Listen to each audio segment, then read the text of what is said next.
আমি এখন আমার বাবার জানাজার নামাজ পড়াবো ইনশাআল্লাহ। জানাজার নামাজ ফরজে কিফায়া, 4 তাকবীরের সহিত এই ইমামের পিছনে আদায় করিতেছি। জানাজার নামাজ শুরু হচ্ছে।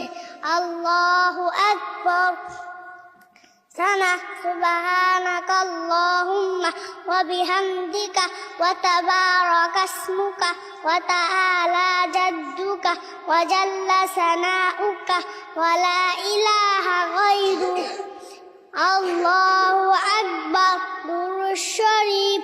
আল্লাহুম্মা সাল্লি আলা মুহাম্মাদিন ওয়া আলা আলি মুহাম্মাদ কামা সাল্লাইতা আলা ইব্রাহিম ওয়া আলা আলি ইব্রাহিম ইন্নাকা হামিদুম মাজিদ। আল্লাহুম্মা